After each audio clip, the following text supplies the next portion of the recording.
Je dirais qu'elle fait 2,30 m, 2,40 m. Ça, c'est pas tous les jours que vous allez voir. Je vous cache pas que je suis deg.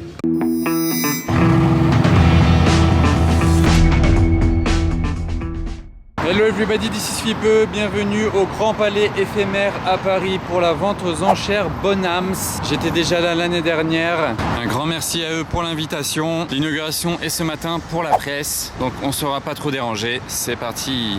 Alors c'est parti les amis, regardez déjà dans les petits coulisses de la vente aux enchères ce que j'adore toujours voir. Bon déjà là il y a une sorte de coffre-fort avec les clés de toutes les voitures. Juste à côté il y a les dossiers avec toute la documentation, l'historique de chaque voiture. Si vous voulez acheter une voiture potentiellement et que vous voulez plus d'informations, ils vous sortent le dossier avec tous les détails d'historique de la voiture, tout ce qu'il y a à savoir dessus. Et d'ailleurs les voitures vous pouvez les voir en grandeur nature évidemment, ou même sur le site internet ou l'application, parce que maintenant on peut aussi faire les ventes aux enchères via l'application. Bienvenue en 2024. Mais voilà, toutes les voitures sont autour de moi, c'est le Grand Palais éphémère. C'est un très bel espace, on va faire le tour ensemble. Le podium là, il a l'air très intéressant, mais chaque chose en son temps. Je vais commencer de ce côté-là, comme ça on fait dans l'ordre et je m'égare pas. Comme d'habitude, je vais vous donner le prix des voitures. C'est ce qui est intéressant dans les ventes aux enchères. Très beau bleu sur celle-ci, avec l'intérieur bleu. Et je trouve ça toujours très intéressant de connaître l'estimation d'une voiture, tous ces genres de voitures qui est pas facile à estimer, comme cette Ferrari 412i, entre 70 et 90 000 euros. Regardez les petits rétroviseurs en plastique avec le logo Ferrari dessus. J'adore les ventes aux enchères comme ça parce qu'il y a vraiment des surprises du début à la fin. Genre plus j'avance, plus il y a des surprises. Je sais pas sur quoi je vais tomber ensuite. Comme d'habitude, on retrouve des voitures anciennes comme plus modernes, des voitures dans leur jus comme celle-ci, ou des voitures nickel qui ont été restaurées par les meilleurs. Par exemple celle-ci qui est un peu dans son jus, c'est une Facel Vega 2 coupée, verte, intérieur vert. Et même si elle est dans son jus comme ça, avec des rayures ici, bah c'est même plus une rayure, ça c'est, je sais pas comment on peut appeler ça. Là, il y a une rayure, elle est quand même estimée entre 200 et 250 000 euros. Vous imaginez dans cet état-là? C'est vraiment, le code de cette voiture est très très bonne. On a de la chance qu'il n'y ait pas encore trop de monde parce que c'est vraiment le tout début, c'est l'inauguration. Là, on a un trio de Maserati avec des belles configurations. Puis une Lamborghini, pas courante, une Lamborghini Jalpa P350, un peu moins de 100 000 euros estimé. Aston Martin DB6 rouge, mais un beau rouge foncé. Et on termine la ligne sur une autre anglaise, une énorme Rolls-Royce Phantom. Mais ça a l'air d'être une un peu spéciale parce que regardez, sur le côté, on peut apercevoir un logo là-haut, tout comme ici sur le côté. Et même la couleur, la configuration est très spéciale. C'est une édition Centenary. Je ne connaissais même pas cette édition. Même à Monaco où on voit des Rolls-Royce à chaque coin de rue, je ne l'ai jamais vu. 120 à 180 000 euros par contre. N'empêche, si vous voulez une voiture avec chauffeur et que vous avez 150 000 euros de budget, c'est un truc de fou. C'est dingue. Est-ce que vous l'aviez déjà vu? Vous pouvez me le dire en commentaire. Voilà, cette BM là, elle est violente. Regardez la forme de l'avant. Très violent.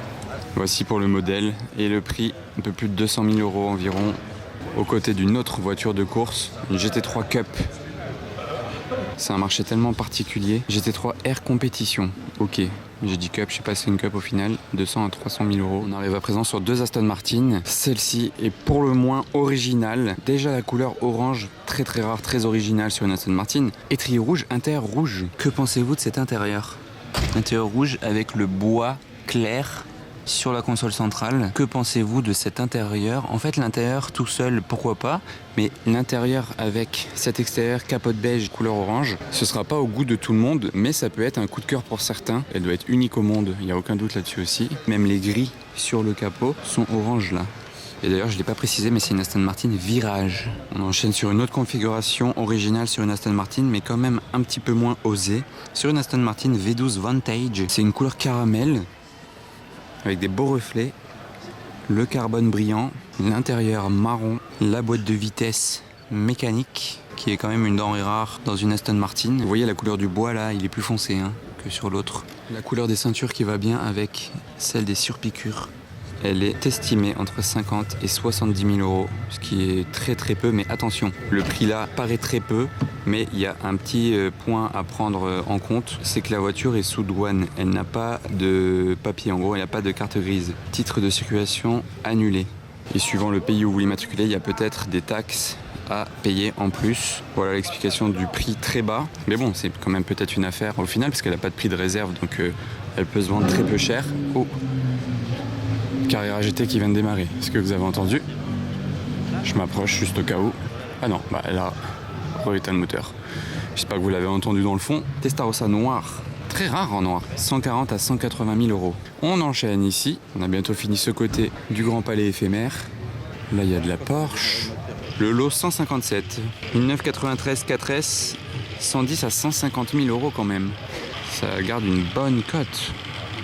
On va passer à la Z8 à présent. On enchaîne. Je ne les fais pas toutes à 100%. Histoire que ce soit pas trop long. Ah, je pensais pas que ce serait évalué si cher. Elle a le hardtop, celle-ci, 200 à 300 000 euros, intérieur rouge. Ah, je savais pas que ça coûtait si cher. Ah, on a du mouvement. Est-ce que quelqu'un vient de l'acheter et voulait repartir avec tout de suite? Je ne pense pas. Mais c'est marrant. La Rolls se balade dans les allées. Ils vont la changer de place, je pense tout simplement.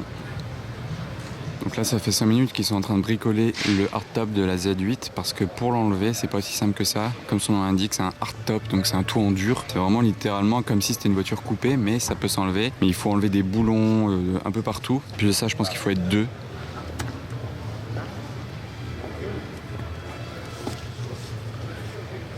Voilà. J'allais dire c'est aussi simple que ça, mais non, c'est pas si simple. On enchaîne. Une Vantage V600 coupée Le Mans, aux côtés d'une autre Aston DBS coupée. Celle-ci, ça c'est ma favorite. C'est l'une de mes Aston Martin préférées de l'histoire. Elle est tellement classe, une sonorité incroyable. La config est top en plus, je trouve. On va aller voir à quel prix elle est annoncée. Ici, je vais repartir avec. Pour l'avant comme ça. À mon avis, elle vient de la même collection que les autres Aston Martin parce qu'il y a écrit la même chose dessus. Le prix est relativement bas, 70 à 100 000 euros. Et ok, donc là on est arrivé au bout de cette allée. Là, on va passer devant quelques voitures très anciennes avant d'enchaîner. Il y a des portes levées ici. Est-ce que vous reconnaissez ces portes? Je fais un passage rapide. Celle-ci, elle est impressionnante. On dirait la voiture d'un film ou d'un dessin animé. Je sais pas, mais la forme et la hauteur. C'est... Attendez, mais ça fait quelle hauteur? Je vais me mettre à côté pour voir. Je dirais qu'elle fait 2m30, 2m40. Non, elle est 2m30. Incroyable, impressionnant. Elle fait peur d'ici même. Voilà le truc. Regardez dedans. C'est deux sièges, c'est deux fauteuils séparés au milieu. Évidemment pas de ceinture, à l'époque c'était pas leur problème. De toute façon ils roulaient pas très vite. Automobile Eugène Brier, 20-24 chevaux. Allez, j'enchaîne un peu plus rapidement de ce côté-là, parce que je pense que c'est un petit peu plus long à regarder. C'est drôle à voir là quand même à quoi ça ressemble, mais je vais pas m'attarder sur chacune. Par contre ça c'est marrant. Ça c'est un vélo voiture. Quadricycle, ouais c'est un quad le truc. Ok. C'est vraiment dans ce genre de vente aux enchères, comme celle de Bonhams, où vous pourrez tomber sur ce genre de pépites. C'est pas sur le Bon Coin que vous allez trouver ça. Et d'ailleurs, Bonhams, c'est quand même une référence en France. C'est la 4e plus grosse, si je puis dire, maison de vente aux enchères dans l'automobile. C'est eux qui ont fait le 4e plus gros chiffre d'affaires l'année dernière. Ça aussi, c'est très drôle. C'est très très drôle. On dirait une voiture de Disneyland qui va faire la parade. Vous avez le nom ici de la voiture, son prix estimé. Et voilà, dernier côté, je vais pas aller jusqu'au bout, je filme juste aller la deuxième parce qu'elle est très sympa. Ça, on dirait un jouet pour enfants, mais version grosse. Ceci là, c'est quoi? C'est des phares? Ah oui, non, c'est des... Vous allumiez ça carrément, c'est des bougies. À l'intérieur, il y a une mèche. Regardez, là, il y a une mèche. En fait, le phare, c'était une bougie qui éclairait comme ça. Avant d'avoir les ampoules, waouh, et l'électricité. En même temps, la voiture a plus d'un siècle, bien plus. 16 chevaux. 25 à 35 000. En fait, ce que j'adore à la vente aux enchères de Bonhams, c'est qu'on respire. C'est pas comme à la vente RM Sotheby's au Carrousel du Louvre. C'est très très exigu, c'est très bas, c'est wow, on étouffe vraiment. Là, on respire. D'ailleurs, ça fait 12 ans que Bonhams fait ses ventes aux enchères à Paris au Grand Palais. Mais le Grand Palais étant en travaux, maintenant ils sont au Grand Palais éphémère en attendant. Mais franchement, en termes d'espace, on est vraiment trop bien. Magnifique cette Aston. Vraiment très belle la config. Et c'est une DB4, bien le volant à gauche, la classe à l'anglaise. Et en parlant de classe, à gauche on en a une très classe. Est-ce que vous connaissez cette Maybach? Oui, elle n'a que 2 portes, elle est extrêmement rare.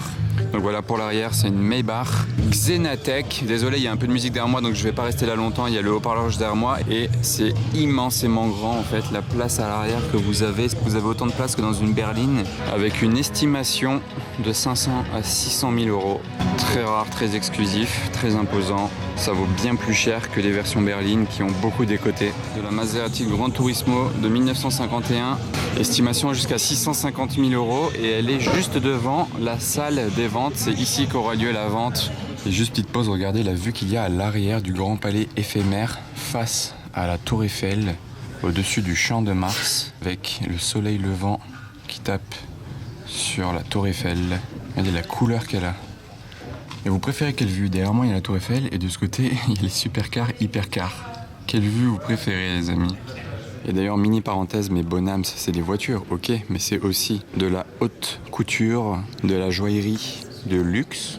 Là, ça brille, hein, il y a du diamant, il y a des perles. C'est aussi de l'art, avec des très beaux tableaux. Et c'est aussi de l'horlogerie, par exemple ici, avec des belles Audemars. Donc tout ça est vendu aux enchères aussi bien que les voitures. Chaque objet a son numéro et est ensuite mis aux enchères, tout simplement, comme les voitures. On enchaîne à présent de ce côté-là. Je vais juste aller voir le prix de cette pagode et je passe de l'autre côté direct parce qu'elle est magnifique la couleur. Et c'est très sympa la config. Ah non, c'est une 250 SL. Est-ce que c'est considéré comme une pagode ou pas? 75 000 à 95 000, ça ressemble à une pagode. Elle est vraiment hyper classe. Les anciens sièges comme ça là, très très épais, plus confortable que votre lit. Camping-car Alfa Romeo, très vintage, environ 100 000 euros. Regardez l'intérieur. On se croirait dans un film des années 70. La petite cuisine là, le lavabo, il est vachement cool. Bon après le plus mythique ça reste le combi avec le gros logo Volkswagen estimé environ 50 000 euros. Une autre Aston Martin orange, tiens, ça vient peut-être de la même collection, Aston et Lambo. Ça c'est une V8 Vantage. De l'autre côté c'était une V12 Vantage. Vous la reconnaissez parce qu'elle n'a pas toutes les écopes en carbone ici sur le capot, vous voyez, beaucoup moins agressif. Elle n'a pas les mêmes jantes, pas le même pare-choc, pas le même moteur évidemment. Elle a aussi des petits problèmes de papier et elle est que estimée entre 40 et 60 000 sans prix de réserve. Ça peut partir à rien du tout. Bon là par contre les amis, j'étais pas prêt. Regardez, il y a 7 Aston Martin et je suis pratiquement sûr de ce que j'avance. Elles viennent toutes de la même collection. Celle-ci est aux couleurs de Gulf. Par contre je comprends pas trop. Couleur Gulf sur l'extérieur, mais il y a des étriers rouges et il y a des ceintures jaunes et l'intérieur beige. Ça fait un peu beaucoup. Mais au moins c'est original. Celle-ci elle est hyper classe. Là par contre j'aime bien étrier rouge qui rappelle les ceintures rouges. Et cette config là qui va très bien sur les Aston Martin. Les étriers rouges de nouveau, je sais pas pourquoi. C'était vraiment une collection très drôle. Celle-ci a un petit peu les couleurs du Brésil. Toujours les étriers rouges, ça a l'air d'être la marque de fabrique. Et regardez l'intérieur tout jaune. Ça, c'est pas tous les jours que vous allez voir une Aston Martin avec l'intérieur tout jaune. Et sur piqûre rouge, en plus de ça. Très spécial. On enchaîne sur une vert gris et l'intérieur vert évidemment. Il fait pas les choses à moitié, mais un vert foncé dans celle-ci. Ceinture jaune, sur piqûre jaune, mais étrier rouge. Vous me direz votre préféré à la fin. Donc là on a du bleu et blanc. L'intérieur qui va bien avec toujours. Ça sent le neuf, hein. Ça sent le cuir neuf. À mon avis, toutes ces voitures, elles n'ont pas de kilomètres. Toujours les étriers rouges cependant. Il aime bien aussi faire les montants d'une couleur différente. Et là on a un peu plus sobre que les autres. Une toute blanche, intérieur beige. À l'intérieur là c'est classe, hein. Wow.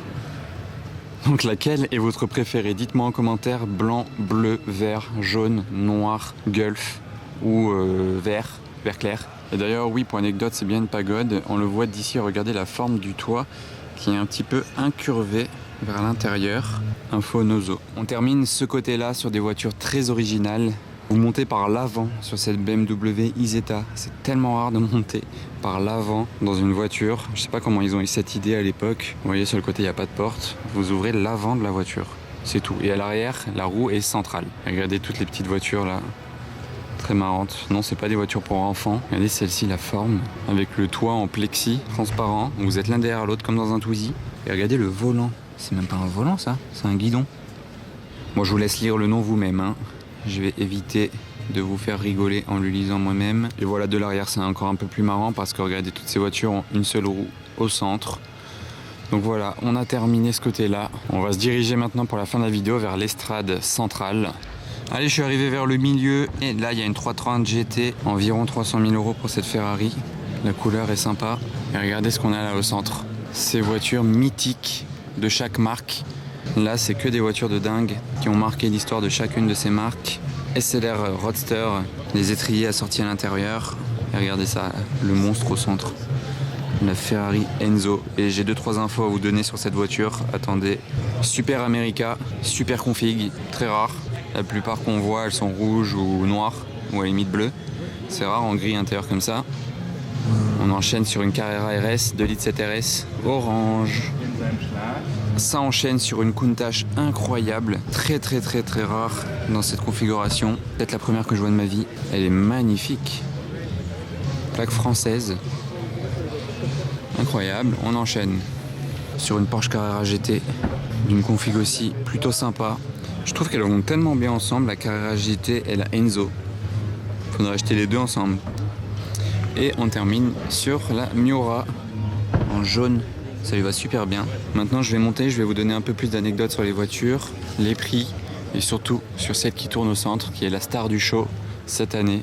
Une Enzo noire. C'est une star parce qu'il n'y en a que 12 dans le monde en noir, pour information. Et il y en a très peu sur le marché du coup à vendre. Regardez la ligne de cette voiture là, avec l'intérieur rouge. Exceptionnel. Là on commence sur la SLR qui a d'ailleurs la capote de cette couleur là qui va bien avec aussi. Elle est décapotée donc on peut admirer l'intérieur, console carbone. Si vous cherchez à démarrer et que vous n'êtes pas au courant, vous pouvez chercher longtemps le bouton pour démarrer. Il est caché là sous le pommeau de vitesse, tel une torpille d'avion de chasse, avec une estimation autour des 400 000 €. Je trouve qu'on est encore dans des moments pas mal pour investir dans des SLR. C'est pas délirant les prix pour ce que c'est et plus tard je pense que ce sera une bonne voiture en termes d'investissement. Regardez le siège comme il est beau. Avec la petite coque carbone là. La Super America de ce côté là, on peut admirer l'intérieur aussi avec la mini boîte de vitesse, boîte F1 d'ailleurs. 350 à 400 000 € d'estimation. La 2 litres 7 RS qu'on reconnaît facilement avec cette partie là ici, estimée entre 4 et 500 000 € intérieur de la sorte. On enchaîne sur cette magnifique Countach. Je me demande combien ça vaut ça. Ça change du rouge et du blanc. C'est un avion cette voiture. Les sièges, regardez comme ils sont loin du côté de la voiture. Il y a toute cette partie-là, entre le siège et le côté de la voiture. 580 à 700 000 € de 1981. Elle est vraiment ouf dans tous les angles, cette voiture. Passons à présent à la Carrera GT. Très classe dans cette configuration. C'est une config classe, c'est vrai. Elles ont toujours les boîtes de vitesse avec le manche en bois, comme ça, toujours. Et le numéro de châssis est là. Carrera GT, donc la numéro 492. L'intérieur, c'est quoi, cette terracotta, je crois, la couleur comme ça, avec du carbone ici dans le cockpit. Et l'estimation suivante, 1,1, 1,3 million. Bah, ça a vraiment pris une cote de fou. Il y a quelques années, ça valait 600 000. Voilà, on a le rayon de soleil qui tape à présent sur la Ferrari Enzo, qui a été livrée neuve à l'époque en France à Toulouse et qui vient de chez un propriétaire belge en plein Bruxelles. La voiture était située en plein Bruxelles, donc info pour les Belges. Et c'est la femme du propriétaire qui la vend parce qu'elle a perdu son mari et il lui restait la Enzo dans le garage. Donc elle se retrouve aujourd'hui devant nous chez Bonhams à Paris avec l'intérieur rouge. Elle est dans un super état. Le noir il est pailleté. Là vous voyez bien les paillettes. Quel look! Qu'est-ce qu'elle impose? Seulement 12 dans le monde, produite en noir. 3,5, 4,5. C'est une de mes couleurs préférées pour une Ferrari Enzo, voire ma couleur préférée. Ouais, c'est peut-être même ma couleur préférée. C'est un peu bizarre à dire, du noir, mais je trouve que ça lui va tellement bien. C'est vraiment la star du show. C'est vrai que j'avais vite bougé de cet endroit à cause de la musique, mais il y a un Lamborghini LM002, l'ancêtre du Urus. Désolé, comme par hasard, il y a quelqu'un qui s'arrête pile devant quand je le filme d'ici. Mais bref, voilà, l'ancêtre du Urus est présent avec nous aussi. Il n'y a rien eu entre lui et le Urus quand même, hein, en termes de 4x4 chez Lambo. Vous voulez voir le coffre d'une Ferrari Enzo? C'est aussi dur à ouvrir que le capot moteur. Voilà, il n'y a que la petite partie là qui s'ouvre. Il est vraiment rikiki. Tout petit, regardez ça. Impossible de mettre même pas une valise cabine. Bon, je vous cache pas que je suis deg parce qu'ils allaient la bouger, donc ils ont voulu remettre la batterie en marche et la démarrer pour l'avancer. Et il y a quelqu'un qui est arrivé au dernier moment et qui a dit non, vous n'avez pas besoin, elle est déjà sur neutre. En gros, vous pouvez déjà la pousser, il n'y a pas de frein à main, poussez-la. Et du coup, ils l'ont pas démarré. Je suis deg.